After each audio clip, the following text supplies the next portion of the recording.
نحمده ونصلي على رسوله الكريم اما بعد قال الله تعالى اعوذ بالله من الشيطان الرجيم بسم الله الرحمن الرحيم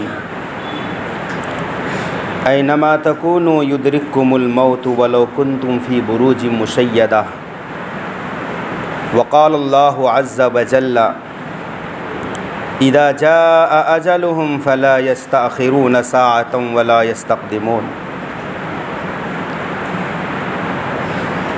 صدق اللہ العظیم وقال النبی صلی اللہ علیہ وسلم الموت جسر یوصل الحبیب الی الحبیب او کما قال علیہ الصلاۃ والسلام آگاہ اپنی موت سے کوئی بشر نہیں، سامان 100 برس کا ہے پل کی خبر نہیں، اور موت سے کس کو رستگاری ہے، آج وہ کل ہماری باری ہے۔ حضرات، قرآنی آیات اور اشعار کے ذریعے آپ سمجھ گئے ہوں گے کہ آج میں کس ٹاپک پر آپ سے بات کرنے والا ہوں۔ ایک ایسی حقیقت، موت جس کا آج تک کسی نے انکار نہیں کیا۔ لوگوں نے خدا کا انکار کر دیا ہے، رسولوں کا انکار کر دیا، آخری نبی حضرت محمد صلی اللہ علیہ وسلم کا انکار کر دیا۔ لوگ اپنے بچوں کا انکار کر دیتے ہیں، بیویوں کا انکار کر دیتے ہیں، ماں باپ کا انکار کر دیتے ہیں، لیکن موت ایک ایسا فلسفہ ہے، ایسی حقیقت ہے، ایسی یقینی چیز ہے جس کا انکار آج تک کسی نے نہیں کیا۔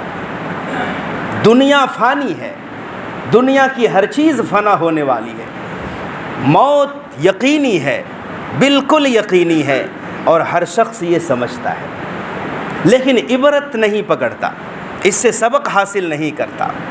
دنیا کا سارا ساز و سامان یہیں دھرے کے دھرے رہ جائے گا اور صرف خالی ہاتھ ہمیں جانا پڑے گا۔ حضرات، اگر اس دنیا میں کسی کو موت نہیں آتی تو وہ ہمارے اور آپ کے آقا حضرت محمد مصطفیٰ صلی اللہ علیہ وسلم کی ذات بابرکات تھی جن کے اوپر موت نہیں آتی۔ چونکہ خدا کے بعد اگر کسی کا رتبہ ہے، مرتبہ ہے، تو بعد از خدا بزرگ توئی قصہ مختصر، اللہ کے بعد اللہ کے محبوب کا رتبہ ہے۔ لیکن اللہ تعالیٰ نے آپ کے لیے بھی موت کو مقرر کیا ہے۔ یہ الگ بات ہے کہ انبیاء کے پاس جب موت آتی ہے، روح ملک الموت، موت کا فرشتہ آتا ہے تو اجازت لے کر آتا ہے، آپشن رہتا ہے، ابھی چلنا ہے یا بعد میں چلیں گے۔ یہ آپشن، یہ سہولت اور یہ اختیار انبیاء کے بعد کسی کو نہیں ملتا۔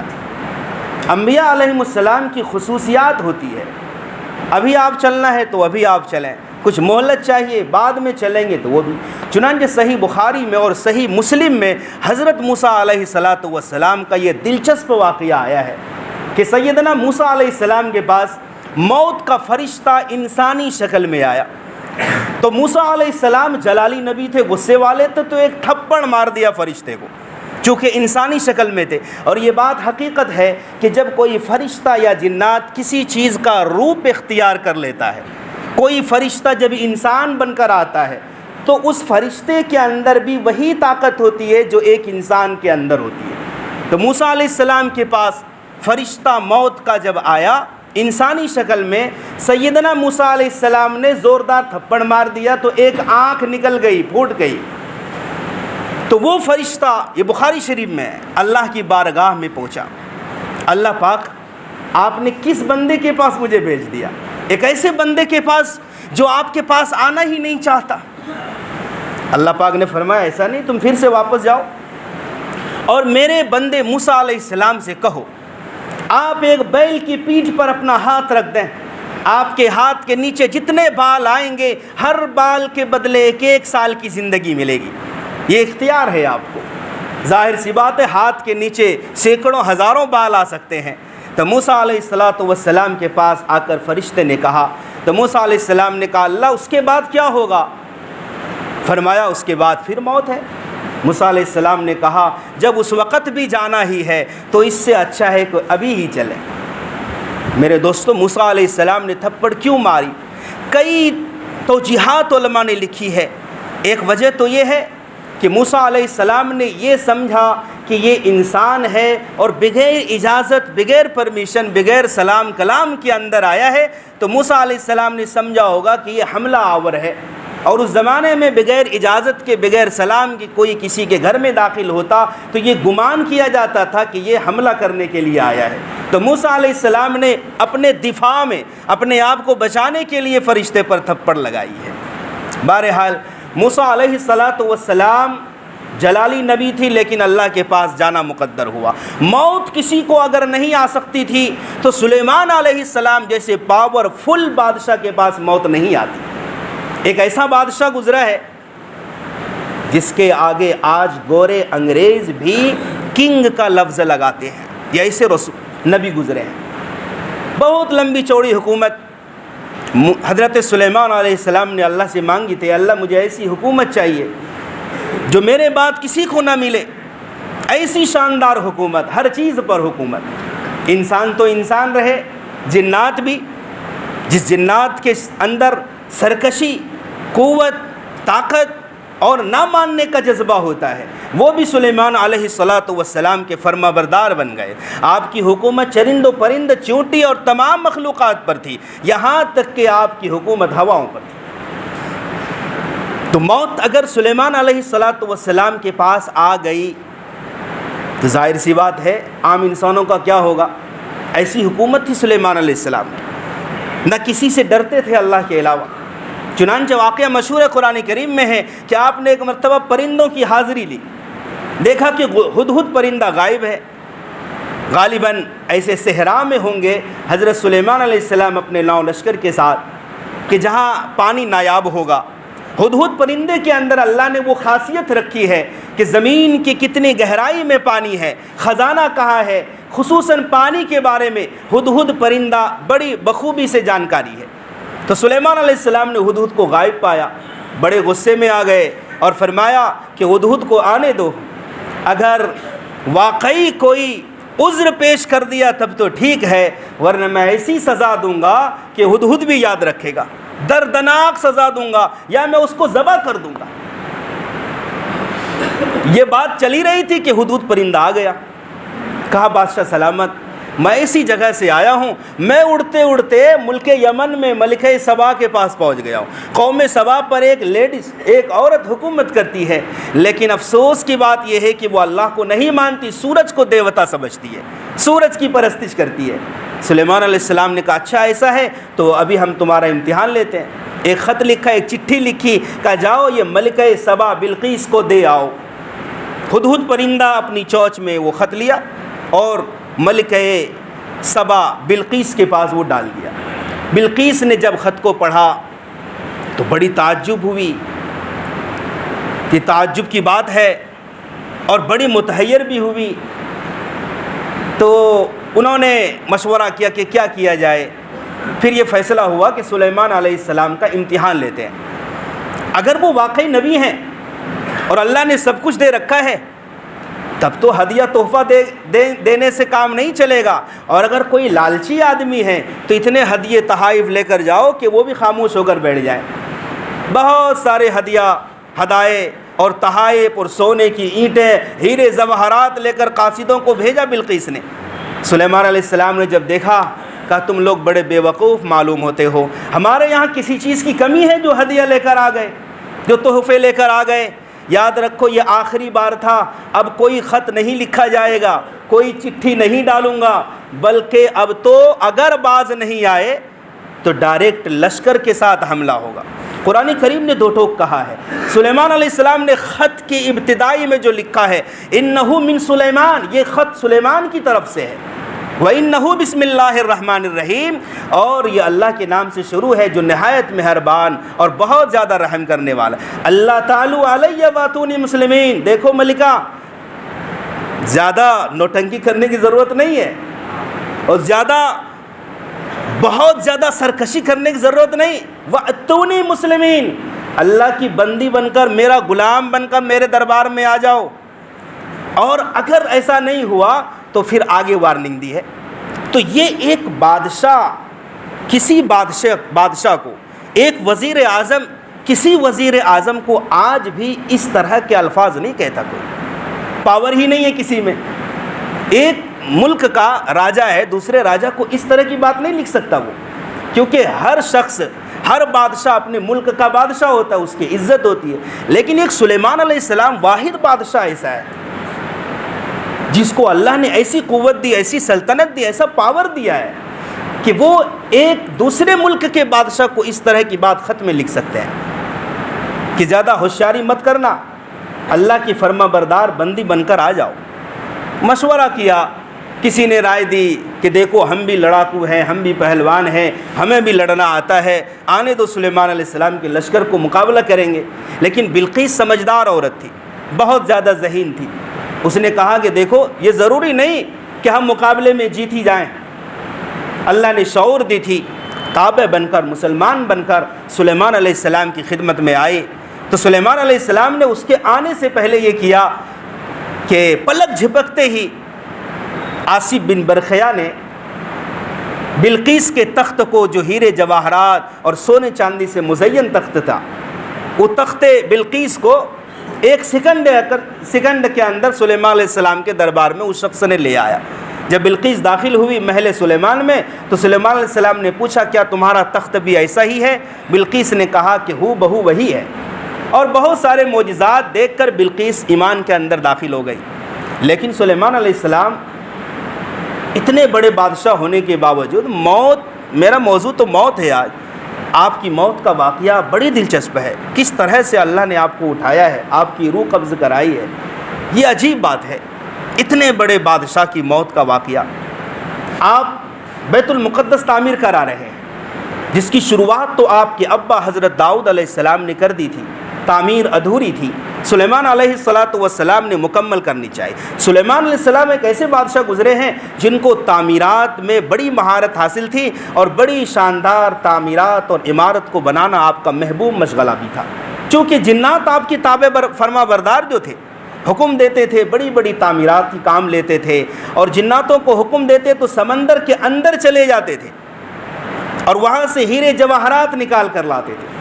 جنات کے اندر اللہ نے یہ قوت، وہ لطیف چیز ہے جنات۔ ایک انسان کو یو پی جانا ہو 24 گھنٹے لگتے ہیں، جہاز سے جانا ہو 1.5 سے 2 گھنٹے لگیں گے، وغیرہ وغیرہ، لیکن ایک جنات کو یو پی جانا ہو تو بس یوں ہاتھ بڑھایا پہنچ گئے۔ وہ لطیف چیز ہے، اس کو جانے کی ضرورت نہیں، دروازے کے اندر، کسی محل کے اندر دروازے سے آنے کی ضرورت نہیں، اس سوراخ کے ذریعے سے بھی آ سکتا ہے۔ ایک لطیف چیز ہے وہ، اللہ نے اس کو لطیف جسم دیا ہے۔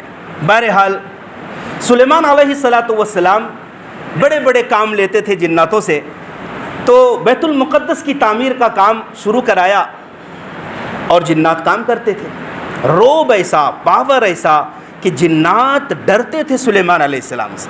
وہ پتھر جو ایک انسان نہ اٹھا سکے اور 10-12 انسان مل کر نہ اٹھا سکے، ایک ایک جنات بڑے آرام سے اٹھا کر بیت المقدس کی تعمیر میں جڑ دیتے تھے۔ لیکن سلیمان علیہ السلام کو پتہ چلا کہ اب موت آنے والی ہے، اور تعمیراتی کام ابھی 1 سال تک چلے گا تبھی مکمل ہو سکتا ہے۔ سلیمان علیہ السلام کی جب موت کا وقت آیا تو پریشان ہو گئے کہ یہ مشن تو ادھوری ہے، یہ کام تو مکمل نہیں ہوا۔ لیکن اللہ کا ہر کام حکمت سے خالی نہیں ہوتا، ہر کام میں حکمت ہوتی ہے۔ اللہ تبارک و تعالیٰ نے سلیمان علیہ السلام کے لیے موت مقرر کیا جب آپ کو احساس ہوا، اور ابھی آپ کو میں نے بتایا کہ انبیاء کو پتہ چل جاتا ہے موت سے پہلے، چونکہ اجازت لی جاتی ہے۔ سلیمان علیہ السلام محراب میں داخل ہوئے۔ کون سا محراب؟ ایک شیشے کا محراب اور ایک سمجھو روم ٹائپ کا بنا ہوا تھا جو جنات نے بنایا۔ اندر سے باہر کا نظارہ اور باہر سے اندر کا نظارہ نظر آتا تھا۔ سلیمان علیہ السلام وہیں لاٹھی پر سہارا ٹیک لگا کر ایسے کھڑے تھے، اور جنات آپ کے روب کی وجہ سے شاندار عمارت تعمیر کر رہے تھے۔ تو اللہ تعالیٰ نے موت کو بھیج دی۔ فَلَمَّا قَضَيْنَا عَلَيْهِ الْمَوْتِ، قرآن میں ہے، اسی حالت میں سلیمان علیہ السلام کی موت ہو گئی، روح پرواز کر گئی، اور آپ کھڑے رہ گئے، 1 سال تک کھڑے رہ گئے۔ پھر یہ اعتراض نہیں ہونا چاہیے کہ آپ 1 سال تک کیوں کھڑے رہے، چونکہ انبیاء کی جو باڈی ہے، انبیاء کا جو جسم ہے، بدن ہے، وہ مٹی پر حرام ہے۔ انبیاء 1 سال کیا، نبی کا جسم 1000 سال تک بھی رہے، 1,00,000 سال تک بھی رہے، انبیاء کا جسم صحیح سالم رہتا ہے، وہ خراب نہیں ہوتا، عام انسانوں سے بالکل جدا مسئلہ ہے ان کا۔ تو سلیمان علیہ السلام اسی طرح کھڑے 1 سال رہے۔ اب جنات ڈر ڈر کے کام کرتے، کوئی قریب ڈر سے آتا نہیں تھا، وہیں سے دیکھتے، ارے وہ دیکھ رہے ہمیں، حالانکہ آپ کا انتقال ہو چکا تھا، آپ کی روح پرواز ہو گئی۔ اللہ نے جب مکمل تعمیراتی کام تمام پہنچ گیا تو پھر اللہ نے دیمک کو پیدا کیا جو آپ کی لاٹھی کو کھانا شروع کیا۔ دابۃ الارض اللہ نے قرآن میں کہا ہے۔ تو دیمک نے جب لاٹھی کو کھانا شروع کیا تو وہ لکڑی بودی ہو گئی اور لکڑی ٹوٹ گئی، تو سلیمان علیہ السلام منہ کے بل زمین بوس ہو گئے۔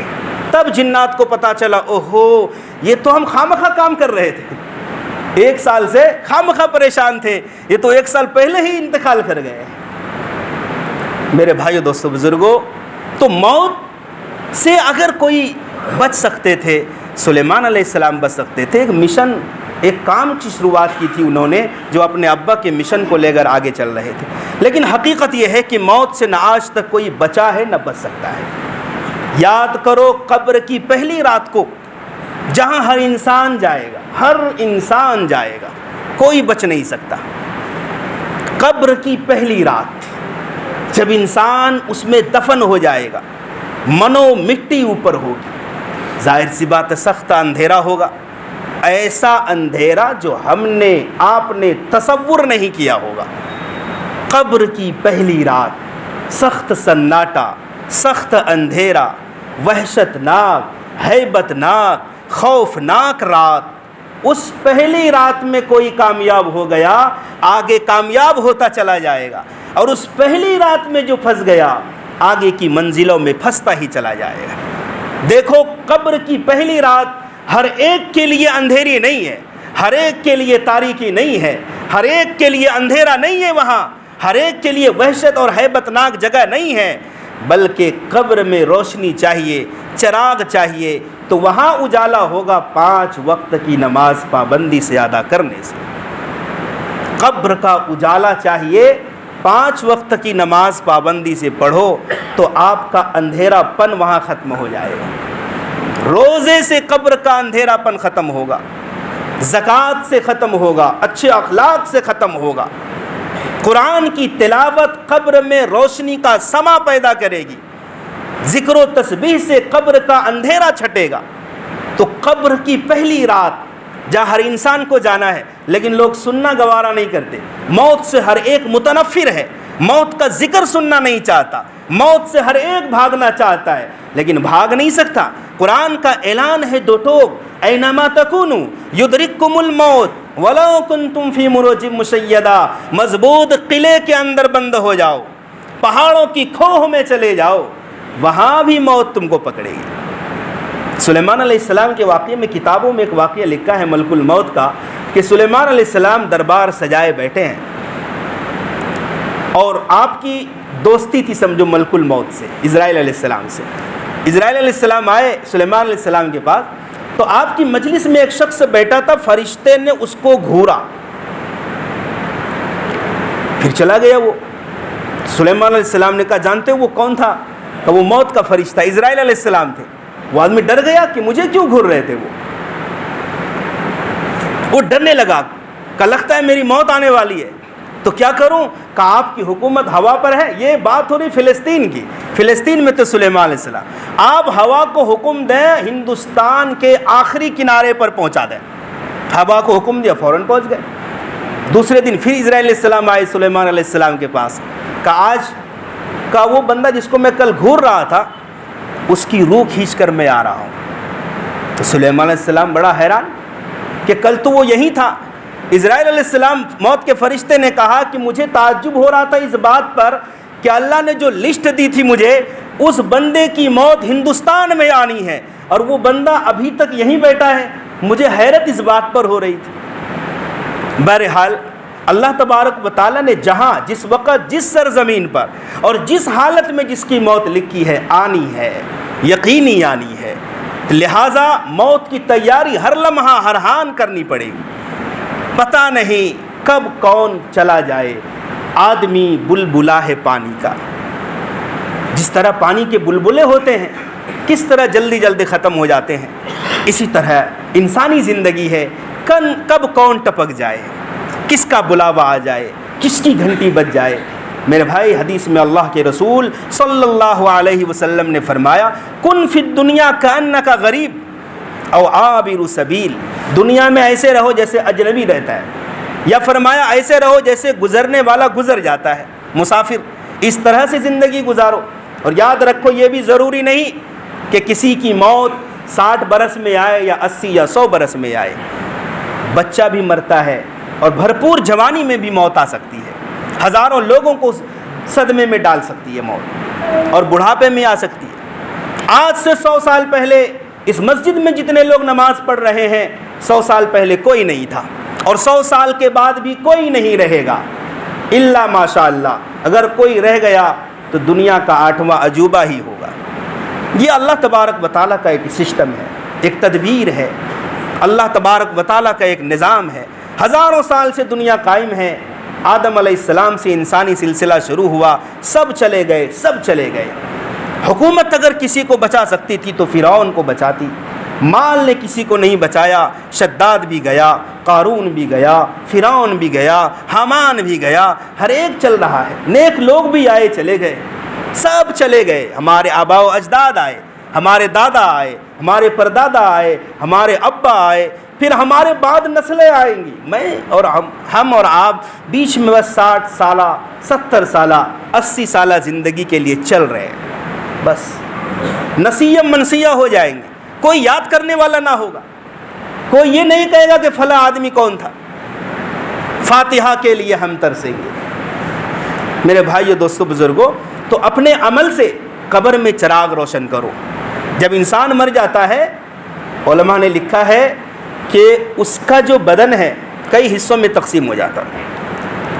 کئی حصوں میں فرشتہ روح لے کر چلا جاتا ہے. بدن کے گوشت کو قبر کے کیڑے مکوڑے کھاتے ہیں. ہڈیاں قبر کی مٹی کھا لیتی ہے. اور جائیداد، مال و دولت یہ ورثہ لے جاتے ہیں، آپس میں تقسیم کر لیتے ہیں. تو تمہارے پاس کیا بچے گا؟ تمہارے پاس بچے گا تمہارا عمل. یاد رکھو، انسان جب ایک بار پیدا ہو گیا وہ کبھی مرے گا نہیں. جگہ منتقل ہوتی ہے، ایک جگہ سے دوسری جگہ، دوسری جگہ سے تیسری جگہ. ہم سب رحم مادر میں تھے، ماں کے کوکھ میں تھے، رحم کے اندر تھے. انسان دنیا میں آیا، اس سے بڑی جگہ ہوئی. اب انسان اس وسیع و عریض دنیا کو دیکھتا ہے. کوئی یہ نہیں کہے گا کہ دوبارہ ماں کے رحم میں داخل ہو. وہ جگہ تنگ تھی، یہ جگہ کشادہ ہے. پھر اس دنیا سے جب منتقل ہو کر دوسری جگہ جائیں گے، پھر وہاں سے یہاں آنا نہیں چاہے گا کوئی، کیونکہ اس سے وہ وسیع جگہ ہے. پھر عالم برزخ کے بعد جو آخری منزل ہے، جنت ہے یا جہنم ہے. اگر انسان آنا بھی چاہے جہنم سے تو اجازت نہیں. اور جہنمی لوگ کہیں گے یا اللہ ایک دفعہ ایک بار واپس بھیج دے، بس جو کہیں گے وہی کریں گے. جو ان سا عمل کروا لیں، جتنا چاہیں صدقہ خیرات کروا لیں، ساری جائیداد لکھ دوں گا. کیا اجازت ملے گی؟ اجازت نہیں ملے گی. بس وہیں کہ وہیں رہ جائے. اور جو جنت میں پہنچے گا وہاں سے کوئی آنا ہی نہیں چاہے گا. جہنمی آنا چاہیں گے، اجازت نہیں ملے گی. اور جنتی کیوں آئیں گے؟ اس کو تو عالی شان زندگی ملے گی. میرے بھائیو، 70 سالہ زندگی، اس سے یا تو جنت بنا لو اور اللہ نہ چاہے تو جہنم بنا لو. دو ہی راستے ہیں، دو ہی منزلیں ہیں، یا تو جنت اور یا تو جہنم. 70 سالہ زندگی سے ہمیشہ کے لیے جنت خرید لو. ایک شخص نے مجدد الملت حضرت تھانوی رحمۃ اللہ علیہ سے سوال کیا کہ 70 سالہ کسی نے گناہ کیا تو عذاب بھی 70 سال ہی ہونا چاہیے، یا 70 سال تک کسی نے نیک عمل کیا تو 70 سالہ جنت ملنی چاہیے؟ یہ کیا گناہ 70 سال اور عذاب ہمیشہ کے لیے جہنم میں. 70 سالہ نیک عمل اور ہمیشہ کی جنت. علم دیکھو ہمارے اکابر کا کیا جواب دیا ہے. انہوں نے فرمایا، حضرت تھانوی رحمۃ اللہ علیہ نے، یہ انسان کی نیت اور اخلاص کی بنیاد پر ہے. ایک انسان مسلمان ہے، ایمان والا ہے. ہم اور آپ اللہ کا کرم ہے ایمان والے ہیں. ہماری نیت کیا ہوتی ہے؟ 60 سالہ زندگی کیا، 60 ارب سال بھی زندگی ملے تو انشاءاللہ ہم ایمان پر ہی ثابت قدم رہیں گے. یہ ہماری نیت ہوتی ہے نا. 60 سالہ ہم ایمان والے ہیں، لیکن نیت کیا ہے؟ اربوں سال بھی زندگی ملے تو ایمان سے ہم پھرنے والے نہیں ہیں، ہمیشہ ہمیشہ ایمان پر رہیں گے. اس کی نیت کے صدقے میں اللہ ہمیشہ ہمیشہ کی جنت دے گا. اور جو کفر والے ہیں، مشرک لوگ ہیں، کافر لوگ ہیں، ان کی کیا نیت ہے؟ اگر اربوں سال بھی زندگی ملے تو ہم کفر و شرک پر ہی جمے رہیں. تو اللہ اس کی نیت اور اللہ تعالیٰ اس کے اخلاص کی وجہ سے ہمیشہ کے لیے جہنم میں ڈالے گا. تو یہ 70 سالہ زندگی، ایک ایک لمحہ، ایک ایک گھڑی، ایک ایک ساتھ، ایک ایک گھنٹہ بہت زیادہ قیمتی ہے. اور قبر میں چراغ روشن کرنا ہو تو اس دنیا کو سنوارو. ہمارے نبی حضرت محمد صلی اللہ علیہ وسلم کے نقش قدم پر لے آؤ. حضرات، جیسا کہ آپ لوگوں کو معلوم ہے کہ اپنی مسجد میں تعمیراتی کام چل رہا ہے، شروع ہو چکا ہے 3-4 دن سے تقریباً. بالائی منزل میں، سب سے اوپر کی منزل میں ٹائلز کا کام چل رہا ہے. اس میں اخراجات بہت زیادہ ہے. آپ حضرات حسب توفیق، حسب گنجائش حصہ لیں. اور پھر جیسا کہ اس سے پہلے جمعہ میں کہہ چکا ہوں، ضروری نہیں کہ کوئی پورا مال لگائے، بلکہ ہارون رشید نے اعلان کیا کہ اپنی پونجی سے، اپنے سرمایے سے مسجد بناؤں گا. ایک غریب مزدور نے محنت مزدوری کر کے 2-4 اینٹیں ہارون رشید کے اینٹوں میں ملا دی اور اس سے مسجد بن گئی تھی. تو اللہ تعالیٰ نے جیسا محل ہارون رشید کو عطا کیا تھا ویسا محل اس مزدور کو عطا کیا. تو میرے بھائیوں، چونکہ نہیں، موقع ہے، اللہ کا گھر ہے، اور یہ بھی آخرت کے نجات کے لیے کافی ہے. اللہ تبارک و تعالیٰ آپ سب کو دینے کو اور مسجد کے تعمیر میں حصہ لینے کو بے انتہا قبول فرمائے. ہم سب کا خاتمہ ایمان پر نصیب فرمائے. عذاب قبر سے ہم سب کی حفاظت فرمائے.